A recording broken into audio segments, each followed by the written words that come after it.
Good afternoon, ladies and gentlemen. It is your boy CIZZY, you dig, live accent from Kansas City, Missouri. You feel me? Look, we're back again with another episode of the Culture Talks podcast, and here I am to tell you that I'm back with another fire guest. I tell y'all all the time, yo, wait till next week. I'm gonna come back with another fire guest. And for some reason, I feel like y'all don't believe me, but y'all should start believing me because I've been consistent with it. So again, we got another dope gentleman here today with us today. We're going to talk about, things from business, spirituality, get to know him a little bit better. And I hope y'all listen clearly because, I only bring individuals on who drop the gems. Okay. All right. With that being said, Mr. John D. Saunders, go ahead and introduce yourself, my brother. Carlos, what's going on, man? Thank you for having me. Everybody out there, my name is John D. Saunders. I'm a web designer and brand strategist and founder of 54 Digital and Black Illustrations, as well as Black Wallet. And I'm just a serial entrepreneur that loves to provide value back to the culture. Beautiful, beautiful, man. I love it. I love it. I love seeing us win, first and foremost. Second off, which we're going to get into, your Instagram page, like how it's set up and the value that you're providing and the information is just fire. So at the end of this podcast, ladies and gentlemen, when you find out his IG handle, I want y'all to go follow him because the vibes, the energy, the setup, the aesthetic, everything is on point. He's obviously good at what he does. So with that being said, tell us a little bit about, where you're from. How'd you grow up? What was life like growing up where you're from? Yeah, man, definitely. So I was born in Brooklyn, New York, in a small suburb area called Canarsie, and we moved from New York when I was 6 to South Florida. So I've lived in Hollywood, Florida for the majority of my life, man. I'm pretty much a Floridian, and I just grew up down here, man. And as a kid, I was a bit introverted, kind of to myself. I like to write, like to play basketball.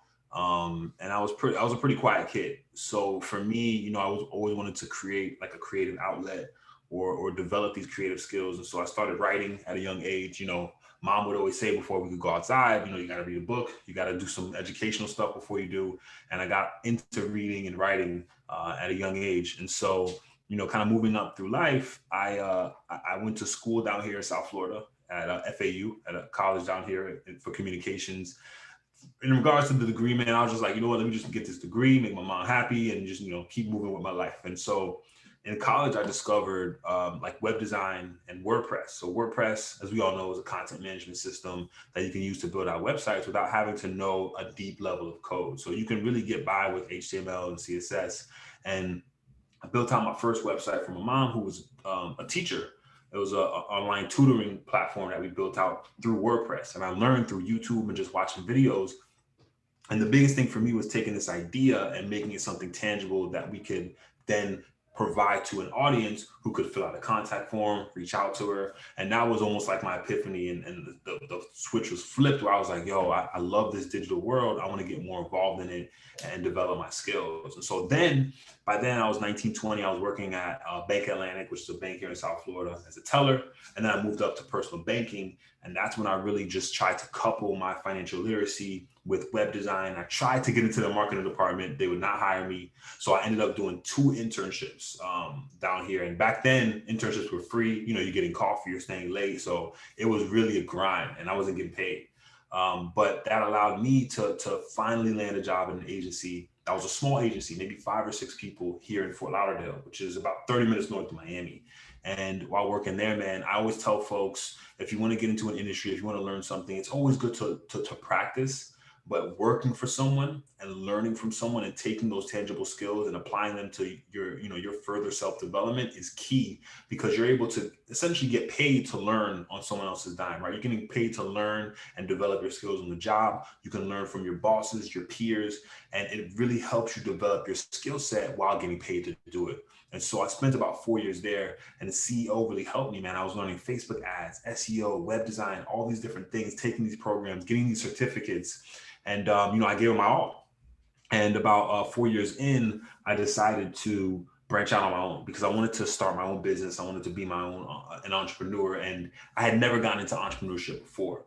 So I took like a part-time job. And then what I did was I was working on marketing there during the day. And at night, I would work on my friends' projects, family, build out stuff. And that leads us to here, man. 54 Digital is my web design agency. We're completely remote, right? We don't have any office overhead. I work from, this is my spot, my home office here. My entire team is remote, both here in the US and abroad. And man, we use systems to really develop and build out digital products for clients. I love it. I love it. I love it. So I know that was a mouthful. No, you're good. I'm gonna double back. So first, I would like to touch on, being born in Brooklyn. So how'd your parents end up in Brooklyn? What, like, are your parents like, first generation New York Cityans, or what's that like? How'd you end up Canarsie? Also, shout out and rest in peace, Pop Smoke from the Canarsie area. Yes. So just had to go ahead and drop that. But yeah, tell me a little bit about how your parents ended up in New York City. Yeah, so my mom is an immigrant from Barbados, which is a West Indian island in the West Indies. And then my dad is native New Yorker. His parents were from like Guyana, but he was, I think, second generation New Yorker. And he's still a New Yorker, man. He still lives in New York. My mom lives down here in Florida. They were divorced about 15 years ago. So they met at like a party in Brooklyn, and my mom, has that West Indian culture. My dad has that Yankee culture, and it somehow, merged together to become one. So that's kind of where it all started. Man. And I think the reason I wanted to ask that question is because I'm catching like a very slight, like, island accent, just like a little bit, like mad little, but I caught it at the beginning, and I was like, yo, like, must be from yeah, man. Barbados is my mom's. We pretty much West Indian, man. My wife, she's from Guyana, so we definitely got that West Indian culture, man. Oxtail, rice and peas, all that good stuff, man. I love it. And so moving to Florida, man, what's life like in Florida? Everyone always clowning Florida on Instagram and social media accounts for like wild stuff that goes on in Florida. Did anything stand out to you about growing up in Florida, or was it, a general life of a young cat just growing up in a general? Yeah, man. It was honestly, my mom, she had came down here to visit my aunts. And she was like, I love it here, and in New York, we had trouble. We lived in a rough neighborhood. My dad was getting into trouble. So my mom was like, a change of scenery would definitely help us. And I'm so glad she did it, man. I've been able to make so many connections and develop so many skill sets down here because one, in regards to competition, there's not a huge amount of competition down here for people that are well adept at what they do, right? Florida, the weather's amazing. It's affordable to live here. Like me, I live in the suburbs, man. I got a wife and a son, so I get to live in the suburbs and I get to run my business remotely. It just works really well. And so when COVID hit, I think a lot of people realized that, hey, maybe I don't need all this overhead of this big sprawling office. Maybe I can downsize and have a couple team members there while everybody works remotely. So now with the more remote culture, it's beneficial for me because I can work from anywhere and I can develop and work on my team. And I already have 6 years of experience doing that. So I can essentially live anywhere. And I choose to live in Florida because it's amazing, man. It's a melting pot of culture, right? You have Caribbean people here, West Indian people, Hispanic, white, Black. There's just so many different varying cultures, the food, the vibe, everything is just great, man. And so I live in a suburb near about 30 minutes north of Miami. That's great. I love it. That's amazing, man. So that actually leads me into a question I was gonna have. So being that you were already working remotely pre-COVID, what are some other things that maybe COVID interrupted in regards to your business? Were there any things that COVID, like, did COVID, require you to pivot in any certain ways? If so, how? Great question. So for me, having 54 Digital as my primary business, it worked well because I had already started building a remote ecosystem. So already before COVID hit, I already had a system and a team that was working remotely. So we use Slack to communicate. We have all of our task management through a program called Asana where we can monitor tasks and talk to the team. We have weekly check-ins. We also do everything essentially remotely. So making that transition was seamless. Nothing changed in regards to the agency. Now, what did happen was in March, for about 3 weeks, there was a lull in traffic. And usually we're getting consistent leads to the website. We have a pretty solid referral business of either clients and other people referring business. For 3 weeks, there was nothing, right? So in that interim, I thought, okay, well, let me just buckle down and focus on the businesses that I have and just develop them and create more standard operating procedures that I can delegate to my team. And then after that 3-week kind of lull, man, it just took off, because what happened was all these companies made this shift to, okay, we're virtual, we're digital now.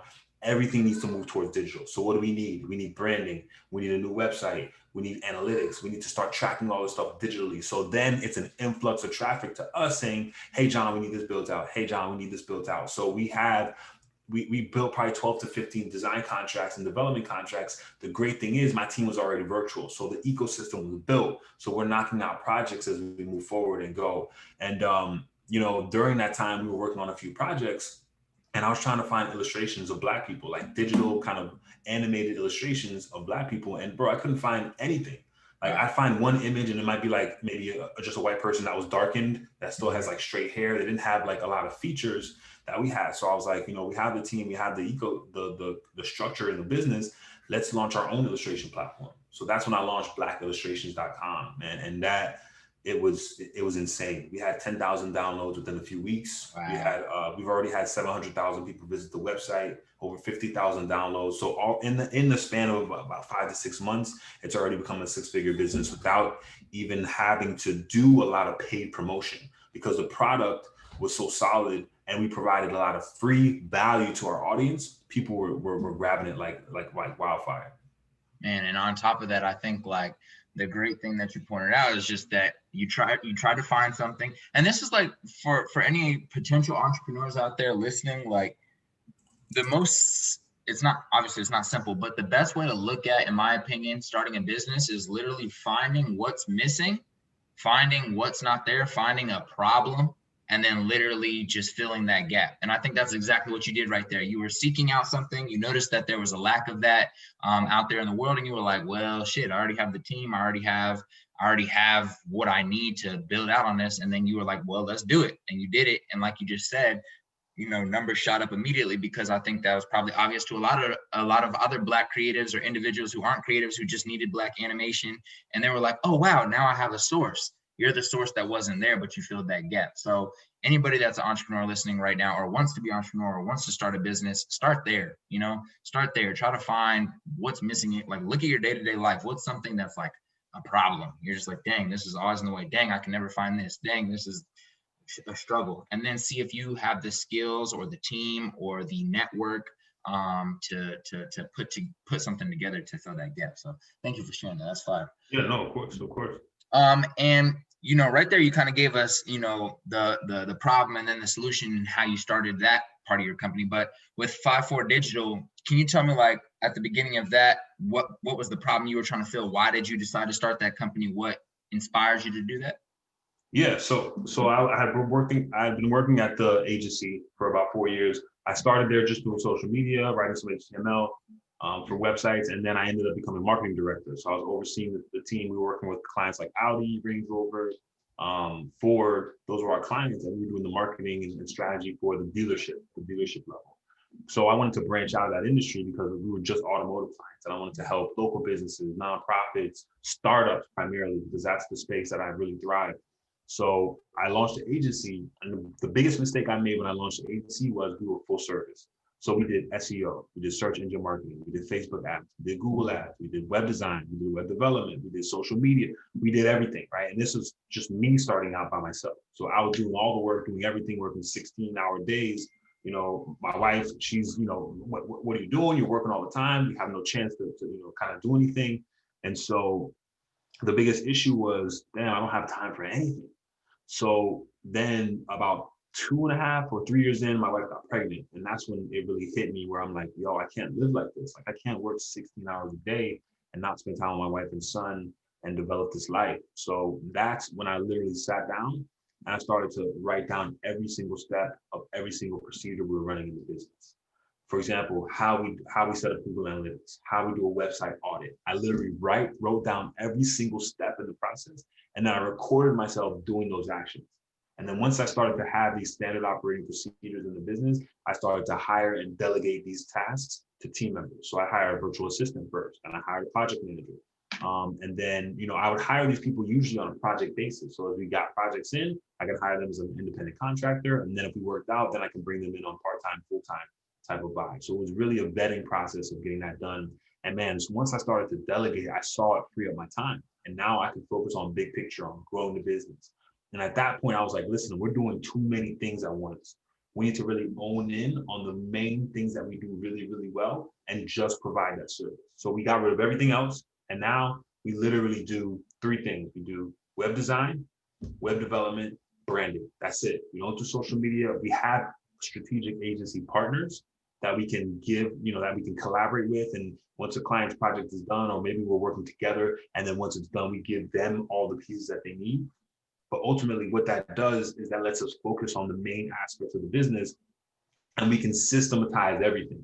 So from client to client, the process doesn't change, right? It might change in regards to the type of client or who we're working with, but the process stays consistent, and we're able to automate that and delegate that. And it really, really helps in the growth of the business. And once I did that, man, the business grew exponentially. We grew 250% in that first year. Then I was able to launch an online course. I was able to launch blackillustrations.com, focus on blackwallet.org, and still be able to build 5-4 Digital. So anyone that's out there, don't try to do it all. Really own in on the main skill set that you have.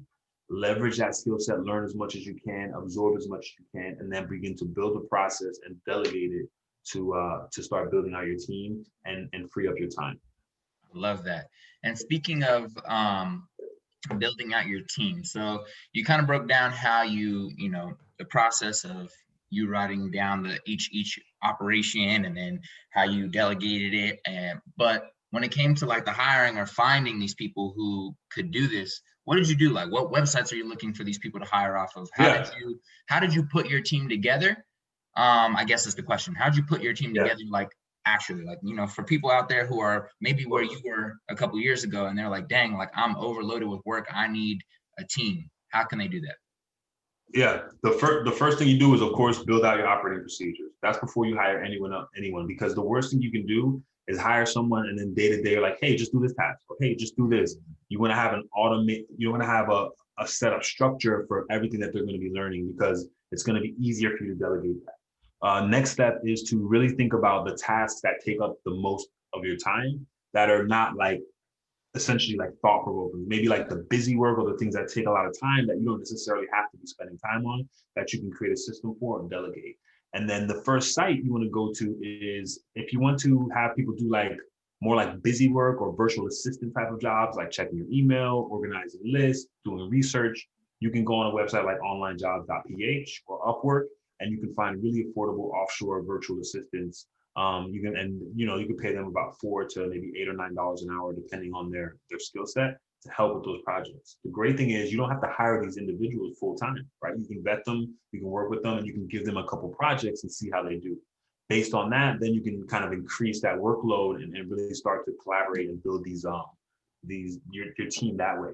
And then what I like to do is I like to hire people that have a certain level of skill. They might not be masters at what they do, but they have a good level of those skills, so they're still pretty affordable, but then they're teachable, right? You're able to give them your operating procedures and help them increase their skill set, increase their value, and then incrementally, you're paying them, and then that's increasing over time as they improve and get better at what they do.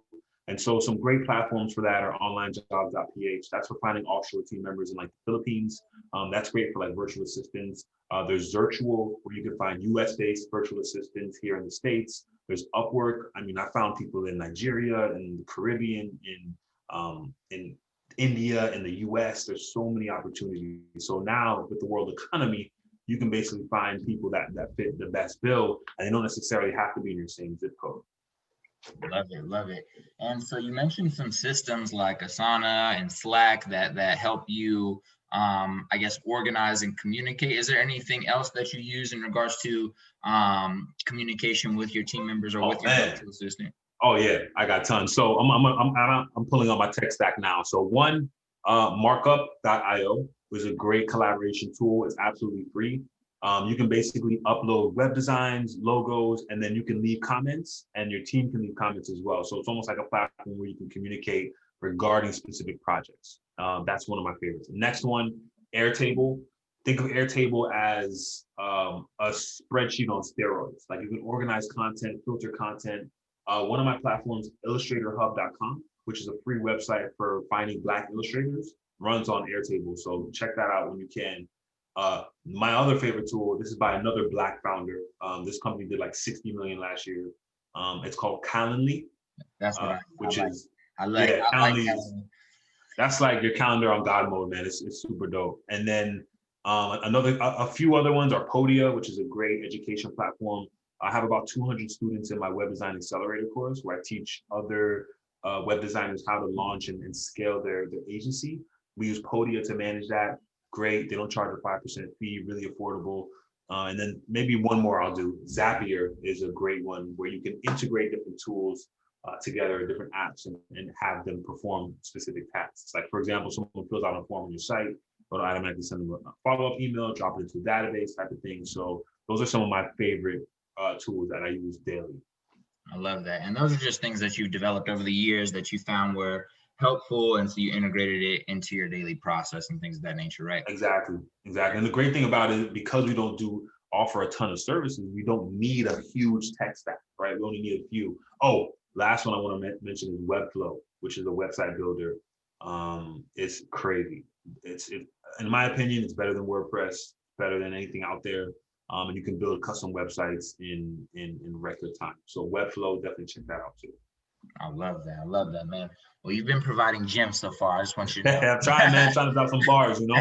I love it. I love it. So, with individuals who might be interested in like entering the field that you work in, like web design, becoming a brand strategist or understanding brand and learning how to really help others understand brand, what would you suggest they do in regards to learning about this industry or that industry? Or because I know those are kind of two separate things, so web design and then brand. But YouTube videos, books, like, is there, what would you suggest an individual who's starting at the beginning does to, let's just focus on web design right now, to start learning about web design?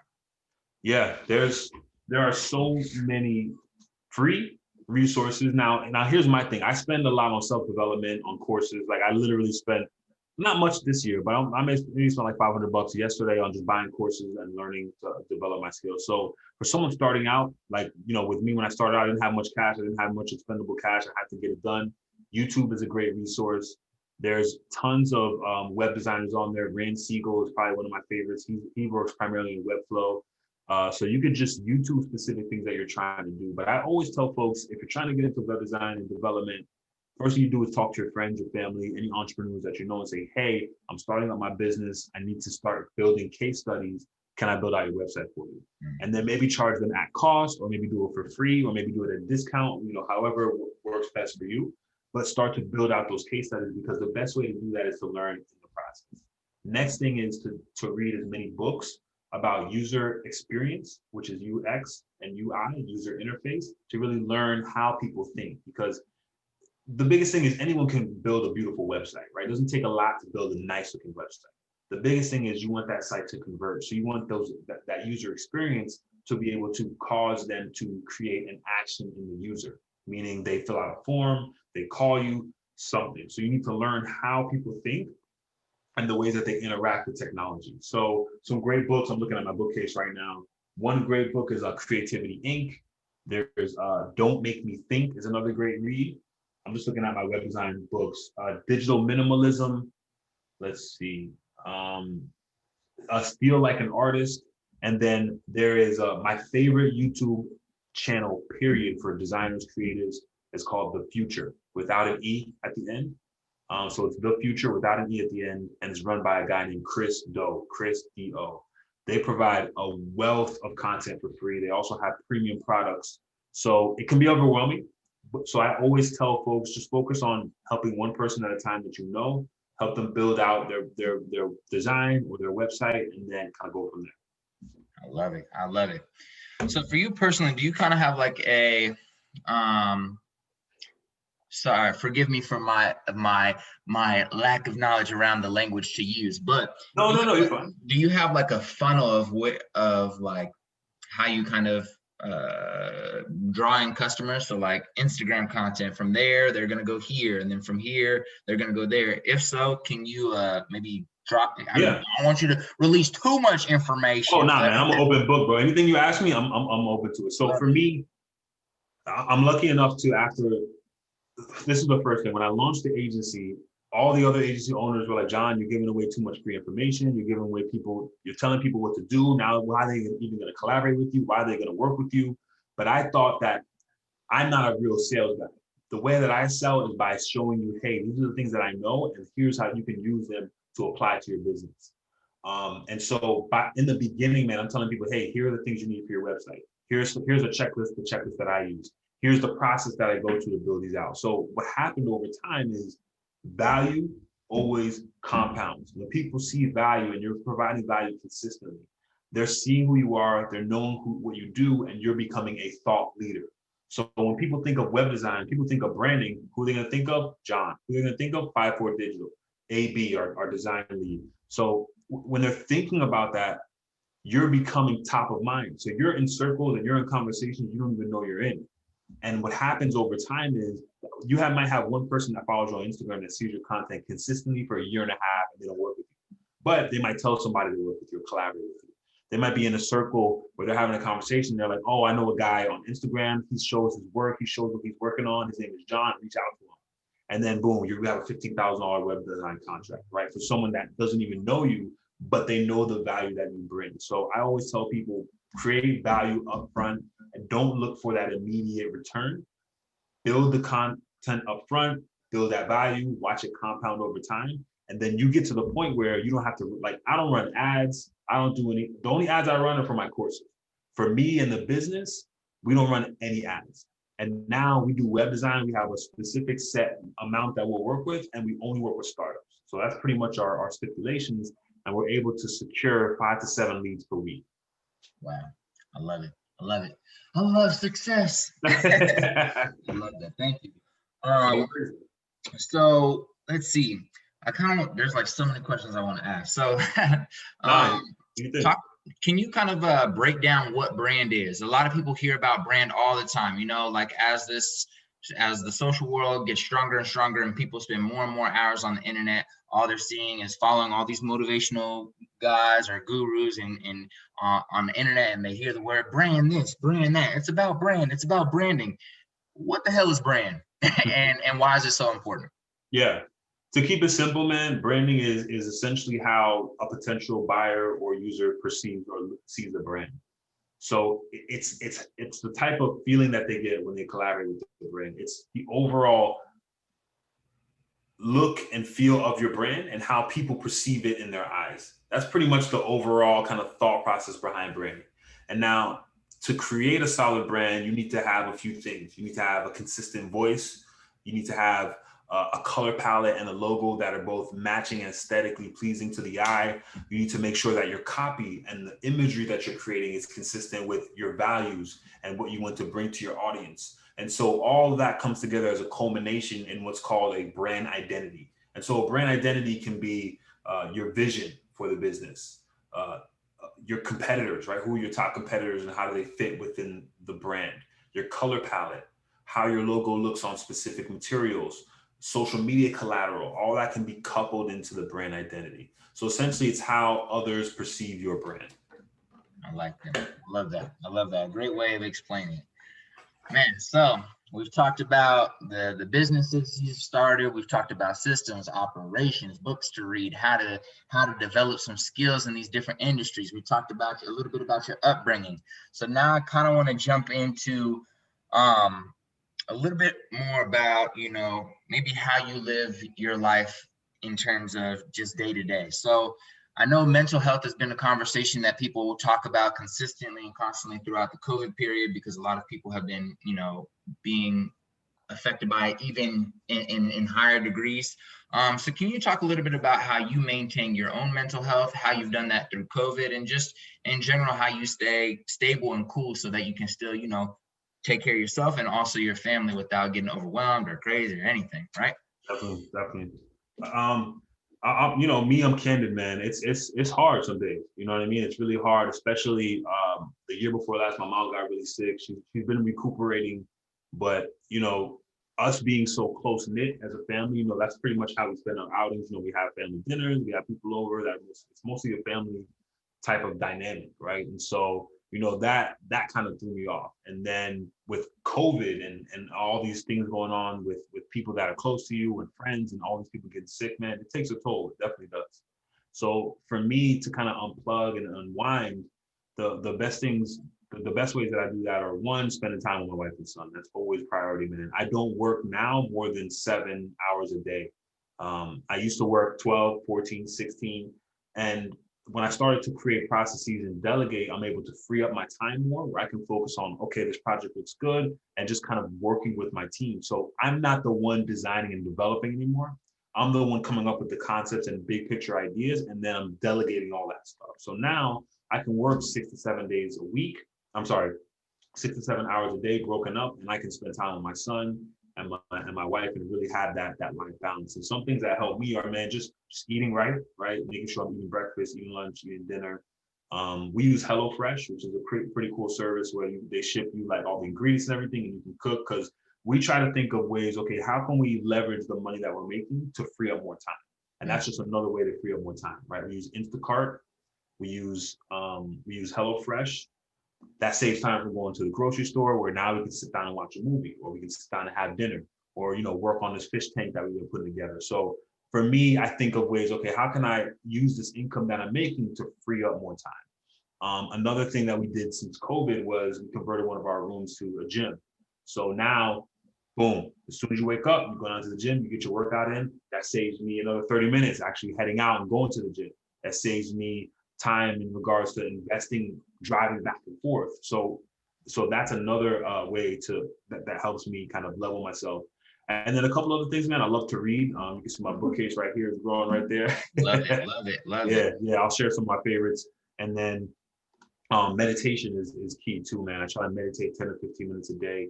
And then just last thing is really just I'm trying to start the day off early. Like Monday through Friday, I try to wake up about 5:30, work out, journal, read. So by the time it's like 7:30 and my wife and my son are waking up, I've already done a lot of these things on the front end of my day. So I can work, I can split that time between family and really just have that more balanced day.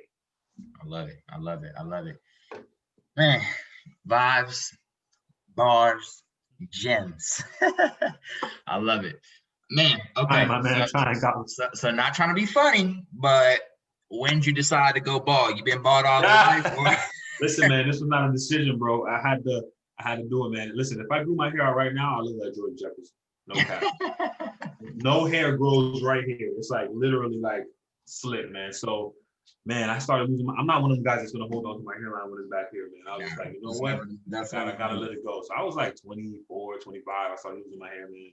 And I just kept it really low. And then when I went bald, it was kind of like no one even like realized, because my hair was always so low. Right. That makes sense. I've been like going back and forth with myself, like, yo, I'm not going bald. I got the hair and everything, but I'm just like, man, I'm just tired of taking care of stuff. I'm just like, you know what? I just want a nice, clean, trim beard, take the hair all the way out, and just be good.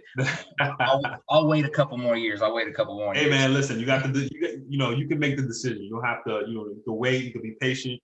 You can chill, man. Love it. So I want to ask you, with you being in the field that you're in, I know you kind of dropped some of the reasons that you really like Florida, but why not Silicon Valley? Why not New York City? Why not LA? Have you ever been drawn to those cities? Do you think that because a lot of people, for example, I live in Kansas City, Missouri, right? And a lot of individuals, regardless of their field, they might be creatives, they might be artists, they might be web designers, they might be in digital media, they might want to start a social media company, but they all, from the conversations I've been having, feel like they need to go to LA, they feel like they need to go to New York, and I felt like that at one point too, and sometimes still feel like that. That's why I was out there in LA for a couple of years. But yeah, why have you not made the decision to go out there? What makes you feel like you can just do what you need to do where you're at right now? Good question, Carlos. So it's one of those things where, man, I love it down here. The weather is great. Last night we were outside sitting by the pool, relaxing, having mojitos, and it's like, I feel like we live in a tropical paradise. So maybe that's my West Indian lineage, because I'm able to have the best of both worlds, right? I can have American healthcare, I can have all these things here, entrepreneurship, but then I can still benefit from the weather and climate of, Barbados or Jamaica. So that's one thing that I love about down here. Another thing is, especially now, man, there's been like a mass exodus from the West Coast because people are like, okay, I live in Silicon Valley. I'm paying $4,000 a month for rent for a 1 bedroom, and I'm working remotely. Like, why am I here? You know, I can move to Texas where I can buy a mansion for 250 and pay, 1,700 a month in rent and be, chilling. I'm working remotely, right? And now that we're seeing a more remote economy become prevalent, people are realizing that they don't need to have that gravitational pull to these really expensive tech hubs, I say, because now it's, everything is remote, right? So of course we'll probably get to another level of normalcy, but there's no way that the majority of people working right now remotely are going to go back to working a job full time in an office. There's no way, especially now that they've seen the other side where they're like, damn, I got time to spend with my kid. I can go to the doctor's office during the day. Like there's just so much opportunity now. And the companies are paying a lot less in overhead, right? They're not paying for these massive $30,000 rental bills because everybody's working remote, right? So for me, the reason is I love it down here. I can work remotely with my team from anywhere. And the next piece of that is, what we do spend on, we travel, man. We love to travel. We've been to Europe, we've been to the West Coast, East Coast, we've been to almost all the Caribbean islands. So for us, living here as a hub and then being able to travel 3-4 times a year is key, and that's pretty much how it's worked out for us, living here in South Florida. Could I see myself living somewhere else? Maybe. Yeah, I keep my options open. I definitely probably keep this house and maybe rent something out somewhere else, but it's definitely an option. But I just love it here, man. I love it. So I wanted to talk a little bit about, because I know you mentioned Black Wallet, and you mentioned at the beginning of the podcast a little bit about finances and things of that nature. So I wanted to ask you a little bit about financial education, financial freedom. What does that mean to you? How important is financial freedom to you? How important is financial education? And what are some ways you think society as a whole, but especially in the State's educational system, that we could do better in regards to educating our children about finances and just, wealth and different ownership and different things in that world? Ooh, that's a hell of a question, man, and that's a great one. So, as most young college kids, man, I didn't know much about money. 19 in credit card debt, didn't know what I was doing. The good thing is, when I was in college, like I said, I worked at the bank, right? When I worked at the bank, I learned from the personal banking system, and as I became a personal banker, I learned about loans and purchasing a home and all these different aspects. And if I never would have worked at that job, I probably would have still been in the same boat, right? Because fundamentally, the educational system, they're not teaching you, okay, wow, you turned 20, here's how you buy your first home. Oh, did you know that there's a federal housing administration grant that you can get where you can pay 3.5%? Like there's all these options that no one has no idea. Like a lot of people are like, well, I can't afford a house. Little do they know, if they have 500, they can go buy a duplex, live in one side, rent out. Listen, there's so many different options that if you don't know, you just don't know. And so it's not necessarily that folks don't have the money, but if they don't have the know-how to make it applicable to what they're doing. So for me, I started reading financial books, The Richest Man in Babylon, Rich Dad, Poor Dad. And I was like, listen, man, we didn't grow up with a lot, we grew up pretty poor. I want to make sure that I'm able to, and listen, I'm not sitting here saying I need to make millions. I'm saying any money that I make, I need to be able to leverage it to make more.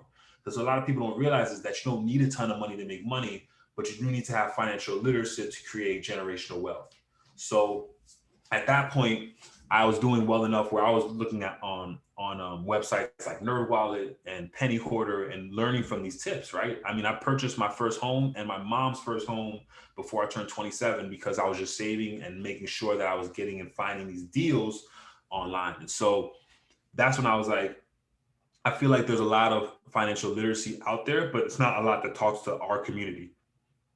So I was like, I'm going to launch blackwallet.org, where we're just going to talk about content based on our life and our lifestyles. And so one of our articles that has about 150,000 hits is about Nipsey Hussle, where Nipsey said, RIP to one of the GOATs, man. He's probably my favorite entrepreneur. But he said that, I got $1 million on my flesh, meaning he has $1 million insurance policy on his life. God forbid if something happens to him, his family's taken care of. So we broke down that line and we said, hey, did you know that there's whole health? There's all these different life insurance policies that you can get. And if you're 34 years old and you're in decent health, you could pay $80 a month and you can have $1 million policy. Now, a lot of people thinking, oh, this is probably going to cost me hundreds. but a lot of people can afford that. A lot of people can have a policy to take care of their family. And so blackwallet.org was made to create a community, man. I wasn't trying to get rich off this platform. I was really just trying to create valuable content that people can use. And right now we have about 5,000 folks in our Facebook group. We get about 20 to 30,000 hits on the website per month. And then we had a best-selling book on Amazon called A Step-by-Step Guide to Building Wealth from $1. And I show you how to take that dollar that you have and invest it and create more income for your lifestyle. And that's just what I'm about, man. It's really just about being able to leverage this gift and these skills that I have and build products that really help people. Love it, man. You had me over here stuck. Hey, look, when I be stuck, I'll be like, I'll be like, I like this, man. Well, I want to shout you out for everything that you're doing so far, man. It's inspiring, not only to me, but also to thousands of other people that follow you, that support you, that will follow you after this podcast or whatever it might be. I just want you to know that you're providing a lot of value. You're doing some good work. Appreciate that. Shout out to you. Appreciate that. So I want to ask you about some influences. It doesn't have to be web design. It doesn't have to be brand, but who are some influential figures throughout your life that really inspired you to just want to do great? And it could be in any sector of life. It could be finances. It could be spirituality, whatever it is. What are some people that are? Oh man, there's so many, man. The two definitely top. My wife, she's believed in me, man. I've actually I met her at the bank. You know what I mean? And she believed in me then, man. I didn't have a car, then I got a car. I had a 95 Tercel with no AC, but she saw, she believed and helped me definitely achieve my dreams. Mom Dukes, you already know, man. She's always an inspiration. And then when it comes to folks like out there, one is Donald Glover, man. Donald Glover or Childish Gambino, the rapper. Yeah, of course, right. Dude is a renaissance man, man. And he taught me the fact that, hey, you can be great at one thing, but you can take that greatness and make it applicable to other things. Mm-hmm. So he's a great writer, a great producer, a great music, and he's like just a renaissance man. So he's definitely one of my my mentors. Man, there's so many. Of course, there's a founder of Blavity. Her name is Morgan DeBond. She's another great influential entrepreneur that I look up to. Man, there's Chris Do. This dude tell your whole audience to check him out. Chris Do is the founder of The Future, which is essentially like a branding platform where he teaches you, has courses. He's probably one of my favorite entrepreneurs. And man, there's so many. I'm looking at my library right now, and there are just so many inspirational people, man. I just learn as much as I can from books. I tell people all the time, you can spend 10 to 15 bucks to learn from a master at their craft. And all it takes is you to crack open a book and just take some notes and make them applicable to your life. So yeah, man, that's kind of a few of my favorite entrepreneurs. And then lastly, of course, Nipsey Hussle, man. His trajectory is exactly where I want to be, man. Tech centric. He started his own incubator, which is one of my dreams, is to start an incubator down here in South Florida, where I can kind of have Black entrepreneurs come in, help them grow, help them develop, and then put them out into the world. So definitely that's my list. I love it. I think two things that I've learned from this podcast right now is, number one, man, educate yourself in any way possible. There's so much access to information and education out there, especially with this new world, with the internet at the tip of our fingers. You just have to make the choice to be actionable and intentional with what you're going to learn and what you're going to consume. So that's number one. And number two is that, it's cliche to say, but there's enough time in the day. There's enough time in the day to get things done. You literally just mentioned 3 or 4 huge things that you're running, by the way, with the illustration company, with 54 Digital, with nerdwallet.org, blackwallet.org,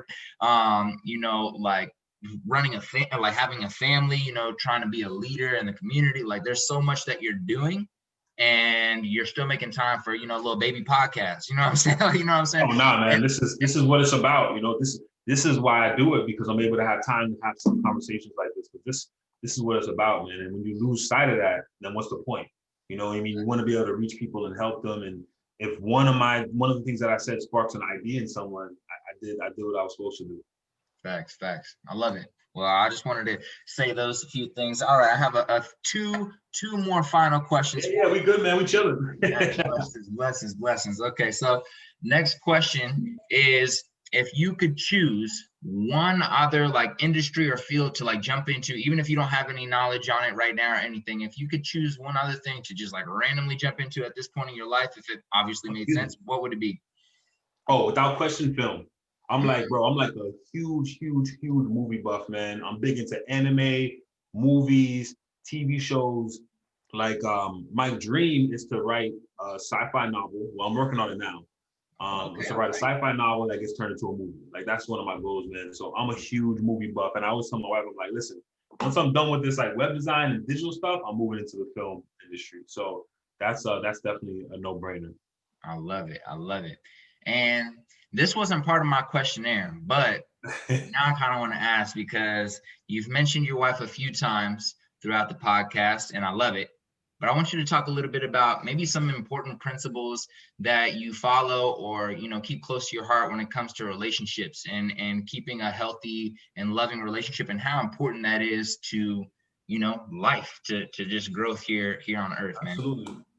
It's one key, man, and this is something that all of us struggle with, is making sure to put the phone down and create downtime, because it can put a strain on a relationship in regards to you're always on your phone, you're on separate sides of the room. So what we try to do is, one, I only have 3 apps that have notifications on my phone. Everything else is off.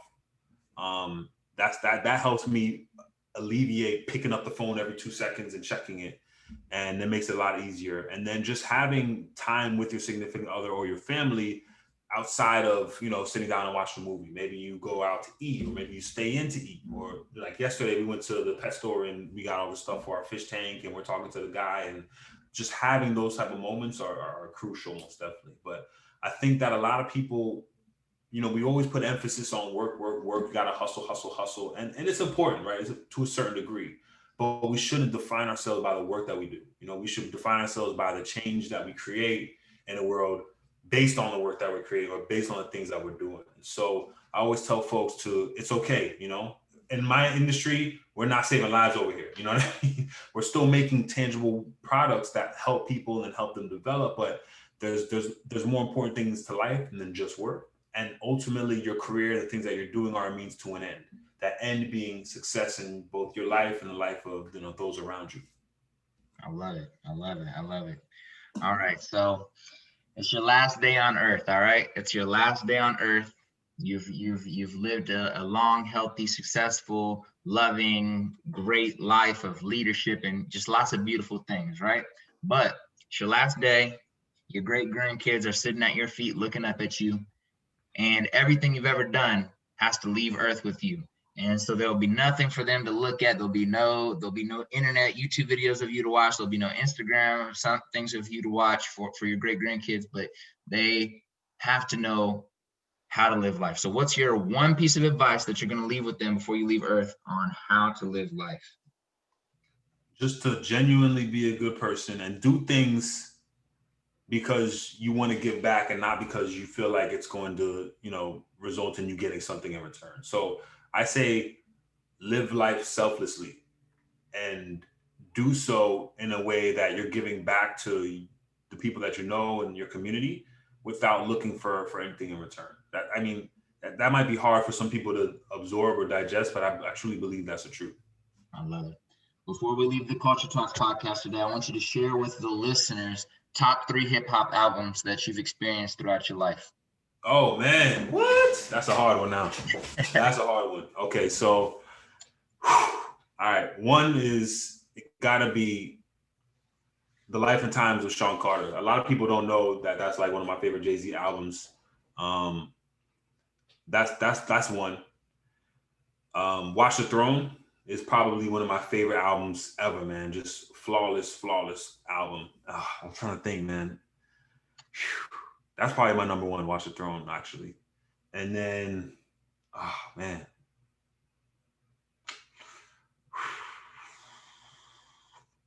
Blueprint. Or no, Black Album. Yeah. All right. You know what? I already liked you, but you just made me like you 10 times more.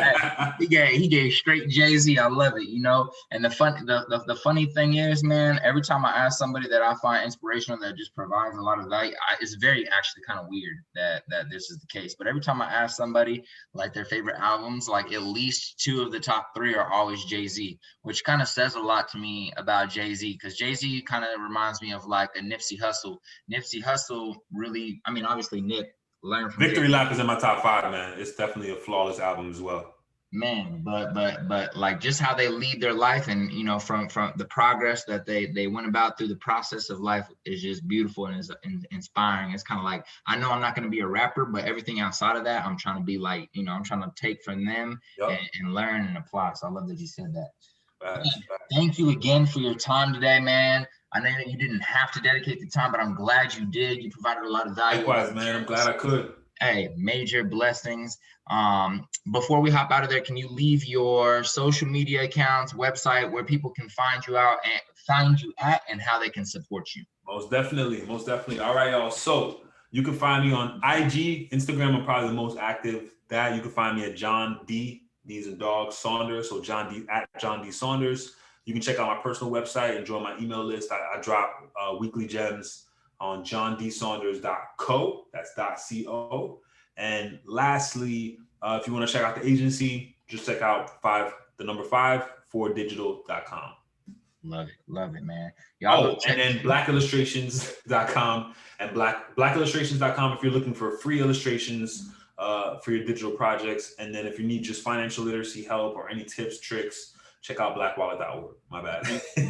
Do that. Also, I love blackwallet.org, ladies and gentlemen. So please go check that out. Y'all know I really care about that, about financial education, especially for our community. So y'all go tap in there. But thank you guys for listening. This is another episode of the Culture Talks with John D. Saunders. Please send this to your friends because they need the gems. With that being said, much love from Kansas City, Missouri. You dig. Peace out.